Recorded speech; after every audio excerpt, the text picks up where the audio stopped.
آپ حضرات سے گزارش ہے کہ ایک مرتبہ سورہ حمد اور 3 مرتبہ سورہ توحید کی تلاوت مکمل کرنے کے لیے سلام.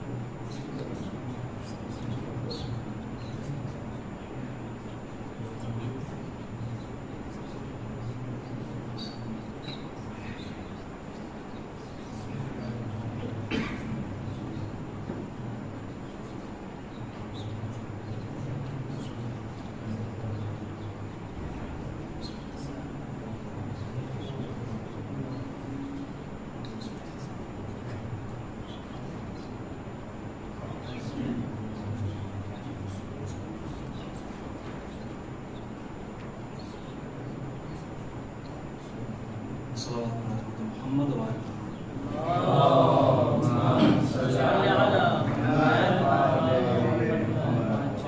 عظمت اہل بدر تھار پر اس سے بلند تر صلوات ارشاد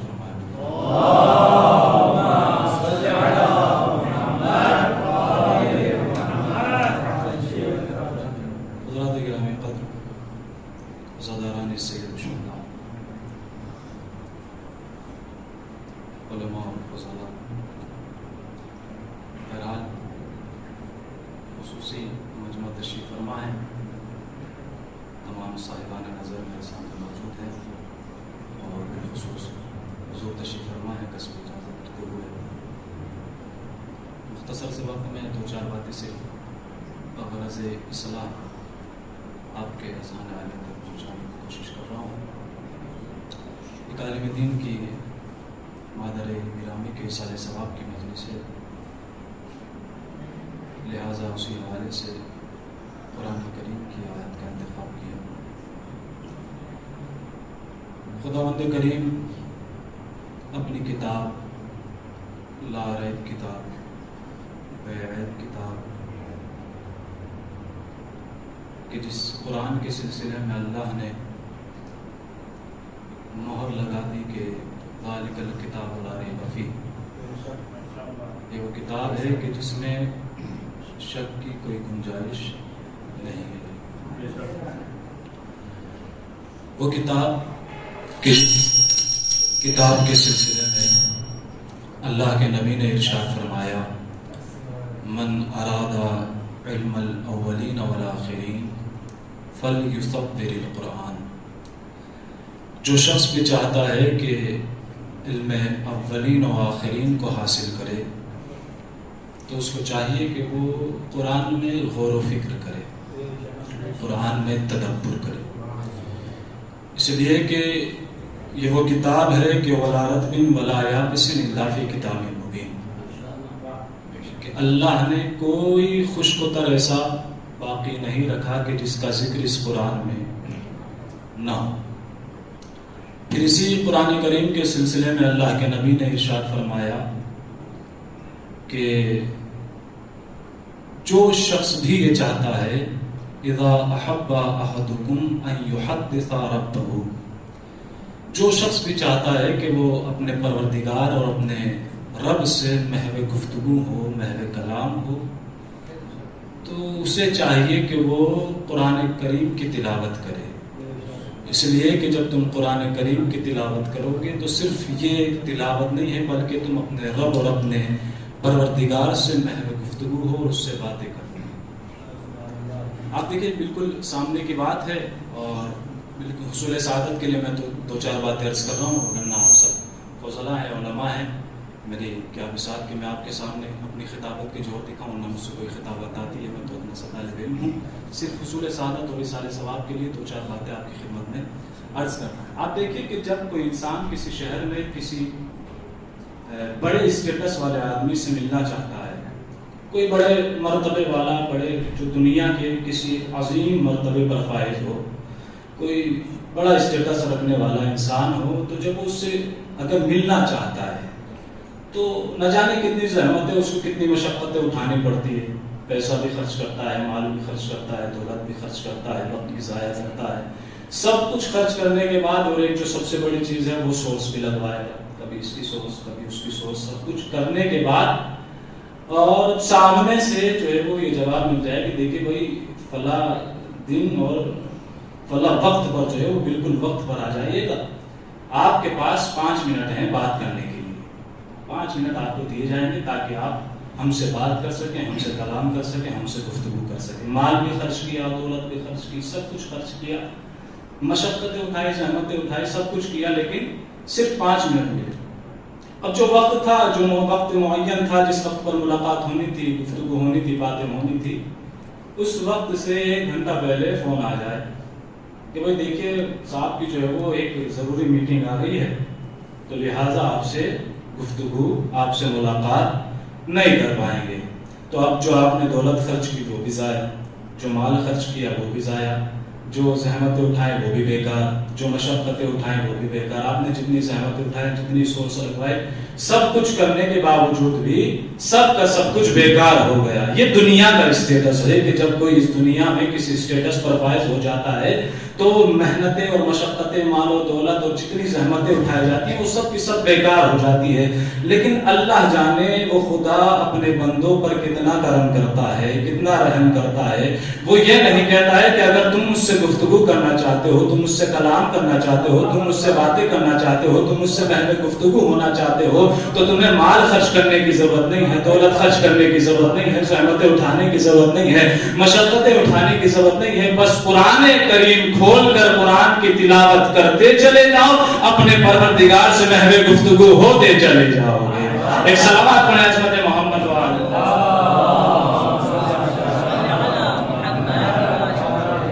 تو یہ قرآن کریم کی برکات ہیں, قرآن کریم کی جو ہے وہ رحمتیں اور برکتیں ہیں کہ اگر ہمیں اللہ سے گفتگو کرنی ہے, باتیں کرنی ہے, محو کلام ہونا ہے, تو قرآن کریم کی تلاوت کریں تاکہ اللہ سے محو گفتگو ہو سکے, اللہ سے کلام ہو سکے, اللہ سے کچھ باتیں کی جا سکیں.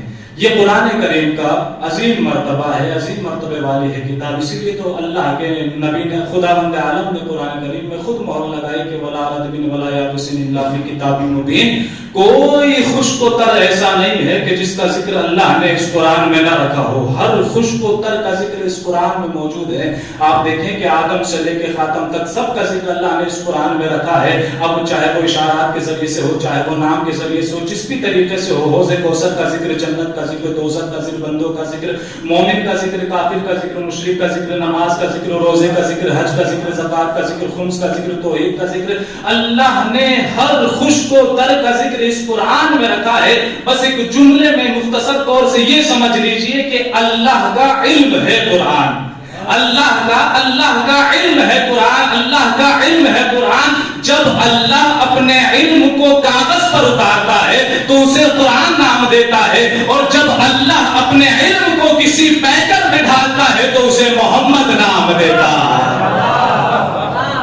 جب اللہ اپنے علم کو کسی کاغذ پر اتارتا ہے تو اسے قرآن نام دیتا ہے, اور جب اپنے کسی پیکر میں اللہ اپنے علم کو ڈالتا ہے تو اسے محمد نام دیتا ہے. اور جب یہ کاغذ پر اترا ہوا علم جب چند صورتوں میں نظر آتا ہے تو 30 پاروں کی صورت میں نظر آتا ہے, اور جب یہ پیکر میں ڈھلا ہوا علم جب چند صورتوں میں نظر آتا ہے تو کبھی علی کی صورت میں, کبھی حسن کی صورت میں, کبھی حسین کی صورت میں, کبھی سید سجاد کی صورت میں. بس کل ملا کر یہ سمجھ لیجئے کہ اگر یہ بکھر جائے تو 14 بنتے ہیں, اگر سمٹ جائے تو محمد بنتا ہے. ایک سلام پڑھیں عظمت محمد وعلی.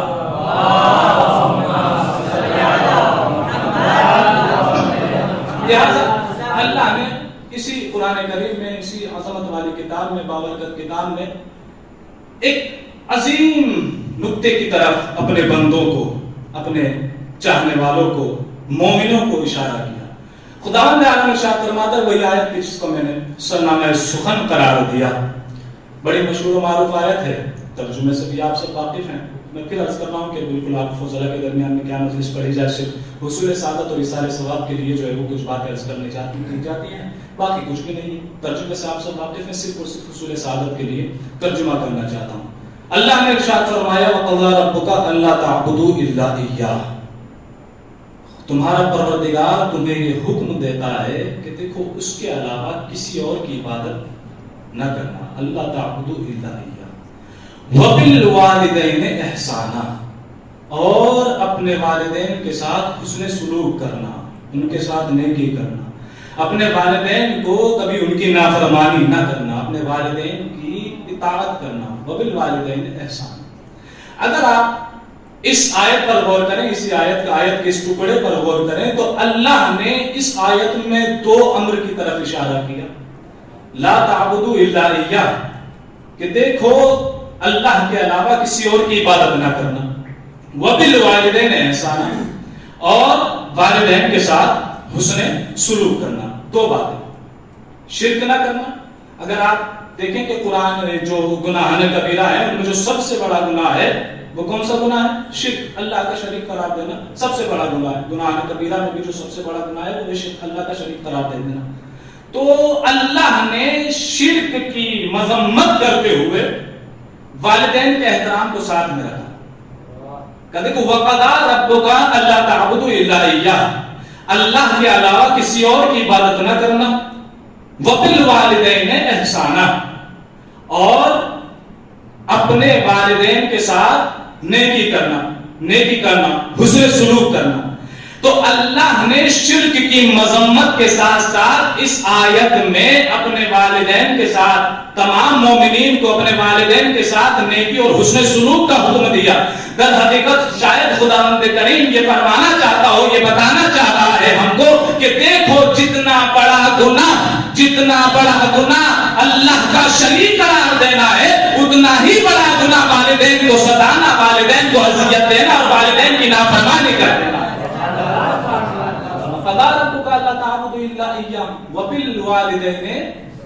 اپنے والدین کے ساتھ نیکی کرنا، اپنے والدین کے ساتھ حسن سلوک کرنا. پھر آگے خداوند عالم ارشاد فرماتا ہے کہ اما یبلغن عندک الکبر احدهما او کلاهما، کہ دیکھو جب تمہارے والدین میں سے کوئی ایک یا ان میں سے یا دونوں، یبلغن الکبر احدهما او کلاهما، ان میں سے کوئی ایک یا دونوں بڑھاپے کی اس منزل پر آ جائیں، فلا تقل لهما اف، تو اپنے والدین کو اف بھی نہ کہنا.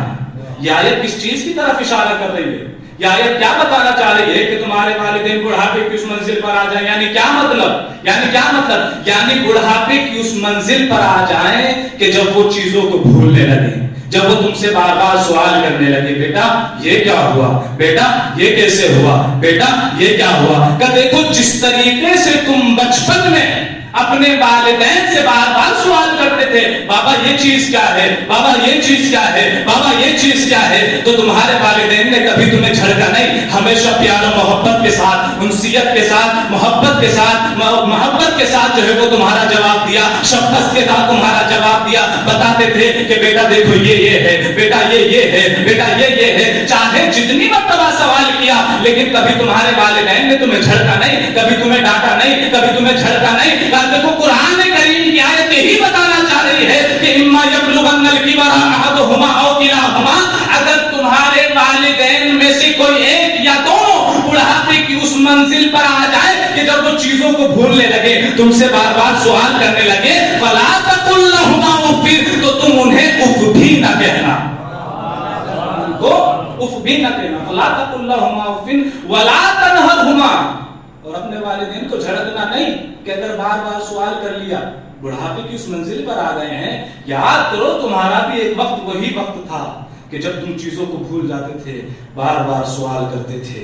اسی طریقے سے اگر والدین پر وہ وقت آیا ہے کہ جب وہ چیزوں کو بھولنے لگے تو والدین کو اف بھی نہ کہنا، ولا تنہرہما، اور ان کو جھڑکنا نہیں. وقل لہما قولا کریما، اور ان سے نرم انداز، نرم لہجے میں گفتگو کرو.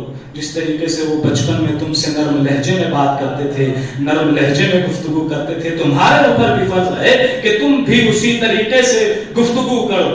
پھر آگے کی آیت فرماتی ہے وَخْفِضْ لَهُمَا جَنَاحَ الذُّلِّ مِنَ الرَّحْمَةِ، اور دیکھو جب تم اپنے والدین کے قریب جاؤ، جب اپنے والدین کے نزدیک جاؤ، آج اگر کوئی انسان اس دنیا میں کسی سٹیٹس پر پہنچ جاتا ہے، انجینئر بن جاتا ہے، ڈاکٹر بن جاتا ہے، کسی علم کے کسی بڑے مرتبے پر پہنچ جاتا ہے، تو یہ بھول جاتا ہے کہ میں اس مرتبے پر اگر پہنچا ہوں تو اپنے والدین کی وجہ سے پہنچا ہوں. آج اگر مجھے اس مقام پر کسی نے پہنچایا ہے تو میرے والدین نے پہنچایا ہے. آج اگر میں اس کامیابی پر پہنچا ہوں تو میرے والدین کی وجہ سے کامیاب ہوا ہوں. در حقیقت ہم کو اپنی کامیابی پر جانے کے بعد، خوش ہونے کے بعد والدین کو بھولنا نہیں چاہیے. یاد رکھیے وَخْفِضْ لَهُمَا جَنَاحَ الذُّلِّ، قرآن کریم کی آیت یہ کہہ رہی ہے کہ جب تم والدین کے قریب جانا تو اپنے شانوں کو جھکا کر جانا. یہ لفظ جناح مفسرین نے لکھا ہے کہ یہ لفظ جناح پرندے کے پر کو کہا جاتا ہے جناح، لیکن جب یہ لفظ انسانوں کے لیے استعمال ہو تو جناح شان و شوکت اور مرتبے اور اسٹیٹس کے لیے ہوتا ہے. یعنی کیا مطلب قرآن کریم کی آیت کیا کہہ رہی ہے؟ یعنی قرآن کریم کی آیت یہ کہنا چاہ رہی ہے کہ دیکھو جب اپنے والدین کے قریب جانا تو اپنے اسٹیٹس کو ایک طرف رکھ کے جانا، اپنے مرتبے کو ایک طرف رکھ کے جانا، اپنے اسٹیٹس کو اپنے مرتبے کو ایک طرف رکھ کے جانا. جب اپنے والدین کی طرف جانا، جب اپنے والدین کے نزدیک جانا، جب اپنے والدین کے قریب جانا، جب اپنے والدین کی خدمت میں جانا تو یہ نہ سوچنا کہ میں بہت بڑا ڈاکٹر ہوں، میں بہت بڑا انجینئر ہوں، میرے پاس بہت علم ہے، میں بہت بڑا خطیب ہو گیا ہوں، میں بہت بڑا ذاکر ہو گیا ہوں، میں بہت بڑا عالم ہو گیا ہوں. نہیں، اس لیے کہ تم ساری دنیا کی نظر میں تم ڈاکٹر، انجینئر اور عالم ہو، اپنے والدین کی نگاہ میں صرف اور صرف تم ایک اولاد ہو، صرف اور صرف اولاد ہو. وَاخْفِضْ لَهُمَا جَنَاحَ الذُّلِّ مِنَ الرَّحْمَةِ. جب اپنے والدین کے قریب جانا تو اس اسٹیٹس کو، اس مرتبے کو کہ جس پر تمہیں بڑا گھمنڈ ہو رہا ہے، اس اسٹیٹس کو ایک طرف رکھ کے جانا. اس لیے کہ وہ والدین ہیں. اگر اس اسٹیٹس تک کسی نے پہنچایا ہے تو والدین نے پہنچایا ہے. آج اگر کامیاب انسان ہوا ہے، کوئی بیٹا کامیاب ہوا ہے، کوئی اولاد کامیاب ہوئی ہے تو وہ کس کی وجہ سے؟ صرف اور صرف والدین کی وجہ سے. وَاخْفِضْ لَهُمَا جَنَاحَ الذُّلِّ مِنَ الرَّحْمَةِ. اپنے اسٹیٹس کو ایک طرف رکھ کے جانا. اب یہاں سے ایک روایت آپ کی خدمت میں عرض کرنا چاہ رہا ہوں. رسول کافی نے بھی اس روایت کو لکھا ہے. بہرحال مجھے سند روایت سے اور اختلاف روایت سے بحث نہیں کرنا، صرف ایک نتیجہ دینا ہے کہ جب جناب یوسف علیہ السلام اور جناب یعقوب علیہ السلام کو بچھڑے ہوئے ایک زمانہ ہو گیا، جب ان کو بچھڑے ہوئے زمانہ ہو گیا، ان کے جب وہ بھائی آئے ہیں تو جناب یوسف نے کہا کہ جب اب کے جانا، جب تم اب کے واپس آنا تو اپنی پوری فیملی کے ساتھ آنا، اپنے والد کو اپنے ساتھ لے کر آنا. لہذا جب جناب یعقوب آئے ہیں تو جب جناب یعقوب نے دور سے اپنے بیٹے کو دیکھا، جناب یوسف کو دیکھا، تو دیکھنے کے بعد جیسے ہی جناب یعقوب نے اپنے بیٹے کو دیکھا، جناب یوسف کو دیکھا تو اپنے کو اپنی سواری سے نیچے گرا دیا. جناب یوسف تو بادشاہ وقت تھے، جناب یوسف تو بادشاہ بنے ہوئے تھے، جناب یوسف تو اللہ کے نبی تھے، بادشاہ وقت تھے، لیکن جناب یوسف اپنی سواری سے نیچے نہ اترے، اپنے مرکب سے نیچے نہ اترے. میں نے کہا ہے کہ مجھے سند روایت سے بحث نہیں کرنا ہے، بس ایک نتیجہ آپ تک پہنچانا ہے. جیسے ہی جناب یعقوب نے دیکھا، دیکھنے کے بعد اپنے کو سواری سے نیچے اتار دیا، اپنے کو سواری سے نیچے گرا دیا. اور جیسے ہی جناب یوسف نے جناب یعقوب کو دیکھا، بادشاہ وقت تھے، چاہا کہ سواری سے نیچے اتر جائیں، لیکن مقام مانے آ گیا، یہ اسٹیٹس مانے آ گیا. جناب یوسف اپنی سواری سے نیچے نہ اترے. اسی وقت جناب جبرائیل علیہ السلام نازل ہوئے. آنے کے بعد کہا یوسف اپنے ہاتھوں کو بلند کرو آسمان کی طرف. جیسے ہی جناب یوسف نے اپنے ہاتھوں کو بلند کیا، جیسے ہی ہاتھوں کو بلند کیا، ہاتھوں سے ایک نور ساطع ہوا، آسمان کی طرف چلا گیا. جناب یوسف نے جبرائیل سے پوچھا، جبرائیل یہ کیسا نور تھا؟ تو جبرائیل نے کہا کہ اے یوسف، اللہ نے تمہاری نسل میں نور نبوت کو رکھا تھا،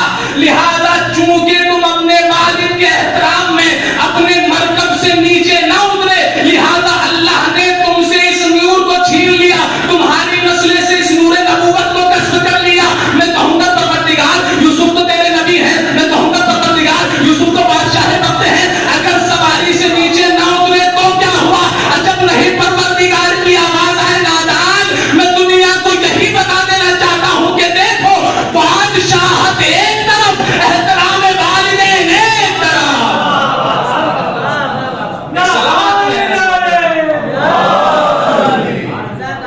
صلوات پر حضرت محمد.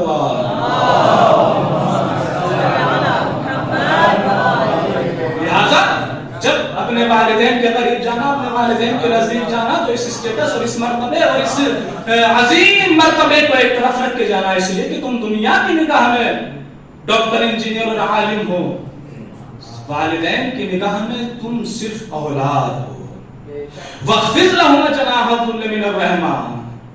دنیا کے اسٹیٹس کو، اپنے اس اسٹیٹس کو ایک طرف رکھ کے والدین کی خدمت میں جانا. وَقُلْ رَبِّ ارْحَمْهُمَا كَمَا رَبَّيَانِي صَغِيرًا. اور کہو پروردگار میرے والدین پہ اسی طریقے سے رحمت کر، اسی طریقے سے رحم فرما کہ جیسے انہوں نے بچپن میں مجھ پر رحم کیا. اللہ اکبر.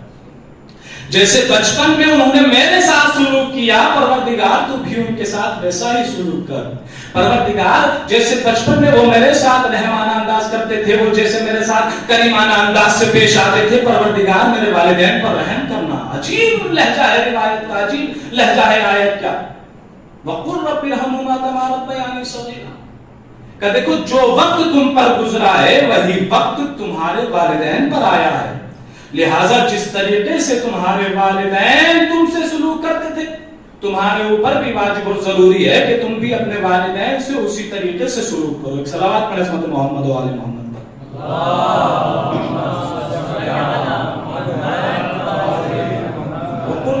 وَقُلْ رَبِّ ارْحَمْهُمَا كَمَا رَبَّيَانِي صَغِيرًا، اور کہو کہ پروردگار میرے والدین پر اسی طریقے سے رحمت کر۔ آپ دیکھیں کہ فرقہ ایک مسئلہ ہے کہ باپ کی قضا نماز بڑے بیٹے پر واجب ہے، لیکن ماں کی قضا نماز کس پر واجب ہے؟ اختلافی مسئلہ ہے، لیکن اکثر فقہاء کہتے ہیں کہ واجب نہیں ہے۔ آپ یہ بتائیے کہ ماں کی جو نماز قضا ہوئی ہے، اکثر نماز جو قضا ہوئی ہے وہ کس کی وجہ سے ہوئی ہے؟ ہم نے اور آپ نے اپنے ماں کے لباس کو کتنی مرتبہ گندا کیا، ہم نے اور آپ نے اپنی ماں کے لباس کو کتنی مرتبہ نجس کیا کہ جس کی وجہ سے نماز قضا ہوئی ہے۔ عجیب مسئلہ ہے، عجیب بات ہے۔ وَقُلْ رَبِّ ارْحَمْهُمَا كَمَا رَبَّيَانِي صَغِيرًا، یہ ماں کا احترام، یہ والدین کا احترام، جس طریقے سے وہ تم پر بچپن میں تم سے پیش آتے تھے، تمہارے اوپر بھی ضروری ہے کہ اسی طریقے سے تم اپنے والدین کے ساتھ سلوک کرو۔ یعنی کیا مطلب؟ بچہ جب روتا ہے، اس کو بھوک لگتی ہے، اس کو پیاس لگتی ہے، نہ جانے اللہ نے ماں کے اندر کیسی عطوفت رکھی ہے، نہ جانے اللہ نے ماں کے اندر کیسی محبت رکھی ہے، نہ جانے اللہ نے ماں کے اندر کیسی وصیت رکھی ہے۔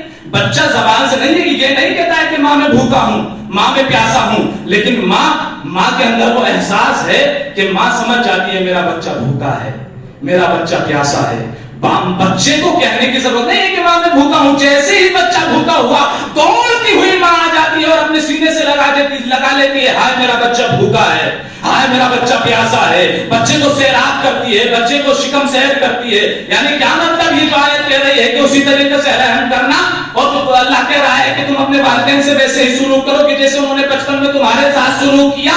یعنی جس طریقے سے تم بچپن میں بھوکے ہوتے تھے، تمہاری کوئی ضرورت ہوتی تھی، تمہارے کہنے سے پہلے، تمہارے بغیر کہے تمہارے والدین اور تمہاری ماں سمجھ جاتی تھی کہ تمہیں کس چیز کی ضرورت ہے۔ لہذا اگر وہ بڑھاپے کی اس منزل پر آ گئے ہیں تو اب یہ توقع نہ رکھنا کہ انہیں کسی چیز کی ضرورت ہو، انہیں کسی چیز کی ضرورت ہو تو وہ زبان سے بیان کریں گے، بلکہ نہیں، بلکہ خدا سے دعا کرو کہ وہ تمہارے اوپر ان ضرورتوں کو الہام کرے۔ یہی وجہ ہے کہ امام سید سجاد صحیفہ کاملہ میں ارشاد فرماتے ہیں کہ پروردگار میرے اوپر میرے والدین کی ضرورتوں کو الہام کر دے، تاکہ وہ موقع ہی نہ آئے کہ میرے والدین مجھ سے کچھ مانگیں، موقع ہی نہ آئے کہ میرے والدین مجھ سے کچھ کہیں، زبان سے کہنے کا موقع ہی نہ آئے۔ ماں کے اندر نہ جانے کیسی نصیحت تھی، کیسی عطوفت پروردگار نے رکھی ہے، کیسی محبت پروردگار نے رکھی ہے، کہنے کی ضرورت نہیں پڑتی، ماں دوڑی دوڑی چلی جاتی ہے، میرا بچہ بھوکا ہے، میرا بچہ پیاسا ہے۔ جناب اویس قرنی، آپ سب نے نام سنا ہوا ہوگا کہ جناب اویس قرنی کے نام کے ساتھ ایک لفظ لکھا ہوا ہے عاشق رسول۔ جناب اویس قرنی عاشق رسول تھے، عاشق رسول۔ جناب اویس قرنی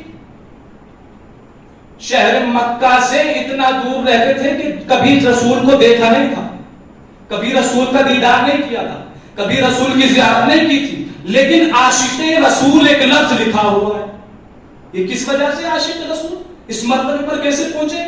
اللہ اکبر، ماں کا احترام، والدین کا احترام کس مقام پر پہنچا دیتا ہے، کس مقام پر، کس منزلت پر پہنچا دیتا ہے انسان کو، کہاں پہنچا دیتا ہے۔ ہم کسی اسٹیٹس پر پہنچ جاتے ہیں تو والدین کو بھول جاتے ہیں۔ دراصل والدین کی خدمت کر کے تو دیکھیں، اللہ ہمیں یہ توفیق تو دے کہ ہم پوری مشقت کے ساتھ، پورے اپنے جذبے کے ساتھ اپنے والدین کی محنت، والدین کا احترام کر سکے، والدین کی عزت کر سکے، تاکہ ہم کسی اسٹیٹس پر پہنچ جائیں۔ دنیا کا اسٹیٹس عاشق رسول کے سامنے کیا معنی رکھتا ہے، کیا حیثیت ہے، کیا معنی رکھتا ہے؟ عاشق رسول کبھی اویس قرنی نے، جناب اویس قرنی نے اللہ کے نبی کی زیارت نہیں کی تھی، کبھی دیدار نہیں کیا تھا، گھر میں ایک ماں تھی مریض بیمار علی اور ایک اویس قرنی. بڑا عقیدہ بڑا اشتیاق تھا جناب اویس قرنی کو تاکہ رسول کی زیارت کر سکے, اللہ کے نبی کی زیارت کر سکے. جب سنا ہے کہ کوئی محمد نامی شخص آیا ہے, وہ اس طریقے سے پیغامات پہنچا رہا ہے, اس کا اخلاق ایسا ہے, اس کا وہ اخلاق حسنہ پر فائز ہے, جب ان باتوں کو سنتے تو بڑا اشتیاق ہوتا تھا تاکہ میں بھی زیارت کر سکوں اللہ کے نبی کی, تاکہ میں بھی دیدار کر سکوں, تاکہ میں بھی زیارت سے مشرف ہو سکوں. لہذا آئے اپنی بیمار ماں اور مریضہ ماں کی خدمت میں آنے کے بعد کہا کہ مادر گرامی, میں جانتا ہوں کہ آپ کا میرے علاوہ کوئی نہیں ہے, لیکن میرا بڑا اشتیاق ہے کہ میں اللہ کے نبی کی زیارت کروں, میں اللہ کے نبی کا دیدار کروں. ماں تھی, کہہ دیا بیٹا اس گھر میں یا تو میں ہوں یا تم, میرا تمہارے علاوہ کوئی نہیں. تم زیارت کے لیے جانا چاہتے ہو چلے جاؤ, تم دیدار اللہ کے نبی کا دیدار کرنا چاہتے ہو چلے جاؤ, لیکن ویسے قرنی میں تمہارے بغیر زندہ نہ رہ سکوں گی.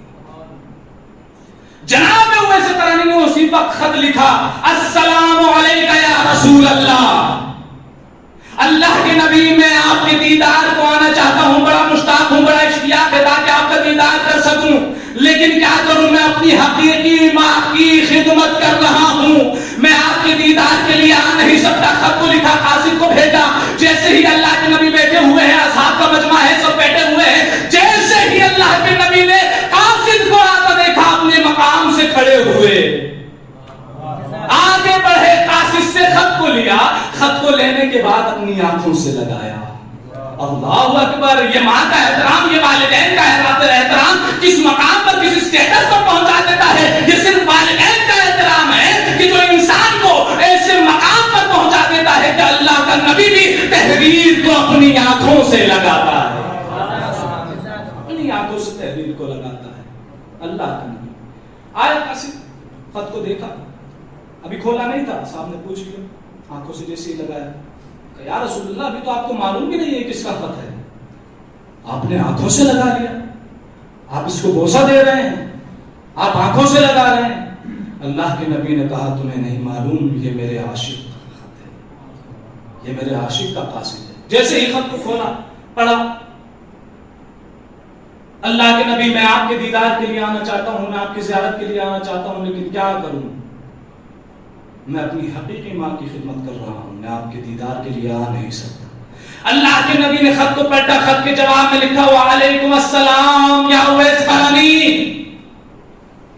کہ دیکھو تم اپنی حقیقی ماں کی خدمت کر رہے ہو, لہذا اگر تم میرے دیدار کے لیے نہیں آئے تو کوئی مسئلہ نہیں ہے, اگر تم اپنی حقیقی ماں کی خدمت کر رہے ہو تو یہ بالکل ایسا ہی ہے کہ جیسے تم اللہ کے رسول کی زیارت کر رہے ہو. ایک صلوات پڑھیں عظمت محمد و آل محمد.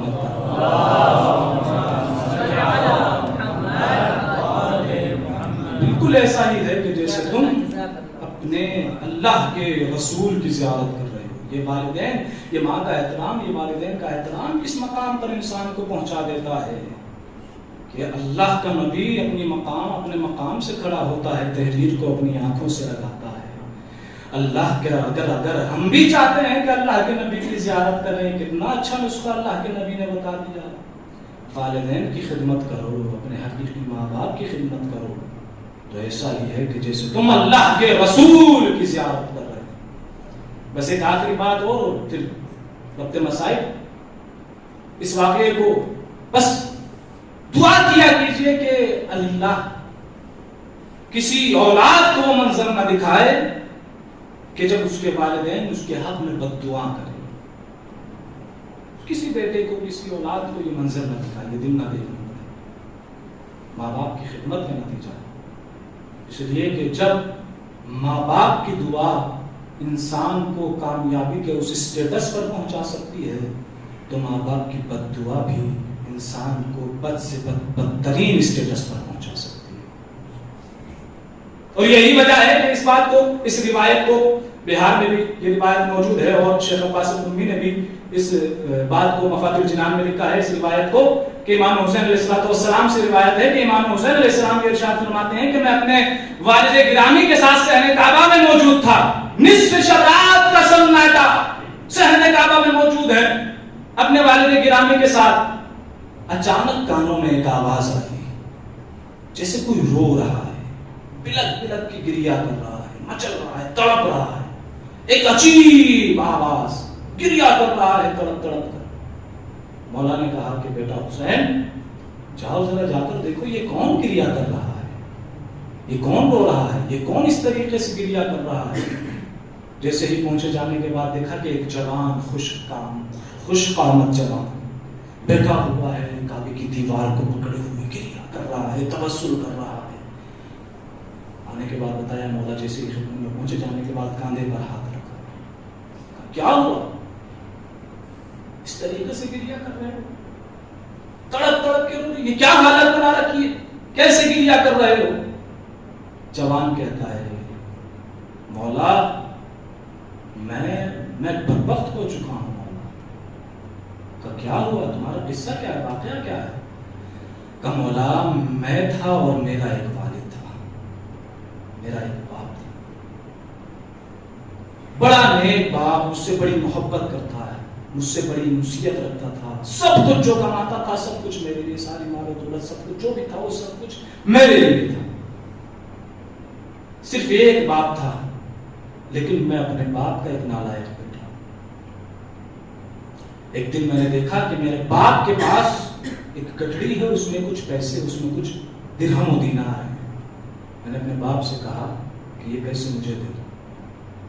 میرے باپ نے کہا کہ بیٹا میرے پاس جو کچھ ہے وہ سب کچھ تیرے لیے ہے, لیکن یہ پیسے کسی کام کے ہیں, میں تمہیں نہیں دے سکتا. کہا مولا میں نے اپنے باپ کے ساتھ زبردستی کی.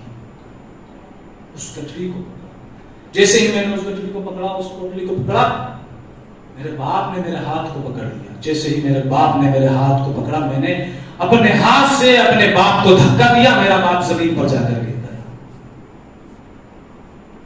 مولا میں وہ پیسے لے کے, میں وہ درہم و دینار لے کے میں جا رہا تھا, میں نے اپنے باپ کی طرف دیکھا تو میرے باپ کے لب ہل رہے تھے, میرے باپ کے لب ہل رہے تھے. جیسے ہی میں نے نزدیک جا کر سنا تو میرا باپ یہ کہہ رہا تھا کہ میں صحن کعبہ میں جا کر تمہارے لیے بد دعا کروں. اے مولا میرا باپ صحن کعبہ میں آیا, اس نے آنے کے بعد میرے لیے بد دعا کی, میرے لیے بد دعا کی. جیسے ہی اس کی اب یہ بد دعا ختم نہ ہونے پائے تھی, مولا میرے دونوں ہاتھ شل ہو گئے, دونوں ہاتھ شل ہو گئے. وہ دن ہے اور آج کا دن, مولا میرے دونوں ہاتھ شل ہو گئے. میں بڑا رویا, بڑا گر گرایا. کچھ دن کے بعد اپنے باپ کی خدمت میں پہنچا, جانے کے بعد کہا بابا مجھے معاف کر دیجیے, مجھ سے غلطی ہو گئی, آئندہ کبھی ایسا نہیں ہوگا. باپ تو باپ تھا, شفقت سے بھرا ہوا تھا, محبت سے بھرا ہوا تھا. بیٹے نے ایک مرتبہ کہہ دیا بابا معاف کر دیجیے, باپ نے کہہ دیا بیٹا میں نے تجھے معاف کر دیا. کہ بابا ایسے نہیں. کہا پھر کیا. کہ بابا چلیے صحن کعبہ میں جا کر, جانے کے بعد جہاں آپ نے میرے لیے بد دعا کی تھی وہیں جا کر میرے لیے دعا کیجیے تاکہ میرے یہ ہاتھ ٹھیک ہو جائیں, میرے یہ ہاتھ شفا پا جائیں. کہ مولا میں اپنے باپ کے ساتھ, میں اور میرا باپ دونوں صحن کعبہ کی طرف آ رہے تھے, لیکن راستے میں ایک ایسا حادثہ ہوا کہ میرا باپ دنیا سے چلا گیا. میرے ہاتھ وہ دن ہے اور آج کا دن میرے ہاتھ ابھی تک شل ہے. مولا میں روزانہ اس رات کے سناٹے میں, اس شب کے سناٹے میں, نصف شب میں صحن کعبہ میں آتا ہوں, کعبے کی دیوار کو پکڑ کے توبہ کرتا ہوں, استغفار کرتا ہوں, روتا ہوں, گر گراتا ہوں تاکہ میرے یہ ہاتھ ٹھیک ہو جائیں, لیکن میرے ہاتھ ٹھیک نہیں. اب مولا اس سے کہتے ہیں کہ ہم حلال مشکلات ہیں, میں تجھے ایک دعا کی تعلیم کرتا ہوں, تو اس دعا کو پڑھ, تجھے شفا حاصل ہوگی. اس دعا کو پڑھنا. اور وہاں پر مولا نے اس جوان کو دعائے مشلول کی تعلیم فرمائی, دعائے مشلول کی تعلیم. اب وہ جوان یہ کہتا ہے کہ جیسے ہی میں نے اس دعا کو پڑھا, جیسے ہی میں شفا یاب ہوا, میرے ہاتھ ٹھیک ہوئے, میرے ہاتھوں کو شفا ملی. جیسے ہی رات میں میں بستر خواب پر پہنچا تو خواب میں نے دیکھا کہ اللہ کے نبی خواب میں آئے, اور آنے کے بعد کہا کہ اے جوان, اگر تیرے باپ نے تجھے معاف نہ کیا ہوتا تو نہ اللہ تجھے معاف کرتا, نہ اللہ کا نبی تجھے معاف کرتا. اگر تیرے باپ نے معاف نہ کیا. یہ ماں باپ کا احترام, ماں باپ کی نافرمانی, ماں باپ کو اذیت پہنچانا, کس درجے پر پہنچا دیتا ہے انسان کو، بد سے بدتر بنا دیتا ہے، بدبخت بنا دیتا ہے۔ مولانا نے دعائے مشلول کی تعریف ہمیشہ والدین کے احترام، اتنی تاکید ہوئی ہے، قرآن ساری آیات، روایات، احادیث بھری ہوئی ہیں، مشاہدات، تجربے، تاریخ کس لیے ہوتی ہے؟ تاکہ ہم پڑھیں، ہمارے اندر سدھار آئے، ہم واقعات سے کچھ حاصل کر سکیں۔ بس جزائے محترم، ایک ماں کے اصالہ ثواب کی مجلس ہے،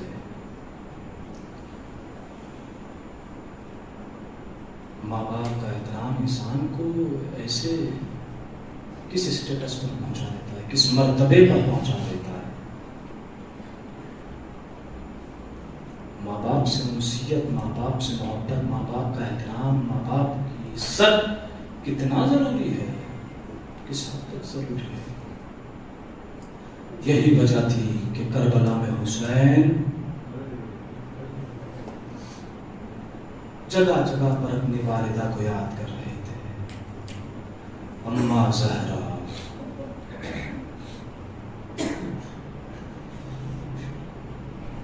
شہزادی کی کنیز کی سارے ثواب کی مجلس ہے،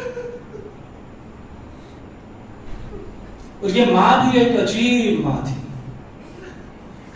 بیٹا بھی یاد کر رہا تھا، اور ایک ماں یہ بھی ایسی ماں تھی کہ جیسے ہی حسین نے مدینہ چھوڑا، اس ماں نے اپنی لہد کو چھوڑا۔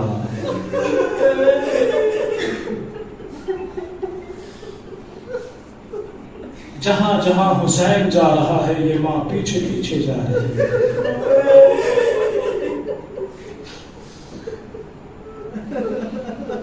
یہی وجہ تھی کہ جب روز عاشور حسین زخموں سے چور، آواز آئے یا ایتھا النفس المطمئنہ ارجعی الی ربک راضیۃ مرضیہ۔ حسین نے تلوار کو نیام میں رکھا، بھاگی ہوئی فوجیں سمٹی، جس کو جیسے وار کرنا تھا اس نے ویسے وار کیا، کسی نے تلوار ماری، کسی نے نیزہ مارا، کسی نے بھالے مارے، جس کے پاس کچھ نہ تھا اس نے کربلا کی گرم ریت کو اٹھایا اور حسین پر بسا۔ جب نو کے سینہ سے حسین نے دیکھا، عجیب ماں تھی، جب نو کے سینہ سے حسین نے دیکھا، زمین کربلا کی طرف نگاہ کی، کیا دیکھا؟ حسین کی اجڑی ہوئی ماں فاطمہ ارے کربلا کی زمین کو صاف کر رہی ہے، آجا میرے حسین، اجرکم اللہ، خدا آپ کو کوئی غم نہ دے، سوائے غم مظلوم کربلا کے، سوائے غم اہل بیت کے۔ ہاں عزیزو، بس آخری روایت ہے، آخری جملے ہیں مصائب کے۔ آپ نے گریہ کیا، اللہ ان آوازوں پر رحمت نازل کرے۔ جب حسین زخموں سے چور زمین کربلا پر پڑے ہوئے تھے، غش کے عالم میں پڑے ہوئے تھے، فوج اشقیہ دور کھڑی ہوئی دیکھ رہی تھی، کسی میں ہمت نہ تھی کہ حسین کے نزدیک چلا جائے، کسی میں ہمت نہ تھی کہ حسین کے قریب جائے تاکہ جانے کے بعد یہ دیکھ سکے کہ نہ جانے حسین زندہ ہے یا حسین دنیا سے چلے گئے۔ ارے شمر نے جیسے ہی یہ دیکھا، دیکھنے کے بعد پوچھتا ہے، ارے کیا دیکھ رہے ہو؟ تمہیں یہی معلوم کرنا ہے نا کہ حسین زندہ ہے یا دنیا سے چلے گئے؟ کہاں؟ اب وہ حسین کے قریب نہ جاؤ، پھر کہا جائے کہ حسین کے قریب نہ جاؤ بلکہ حسین کے خیموں کی طرف جاؤ۔ ارے جیسے ہی لشکر ارے خیموں کی طرف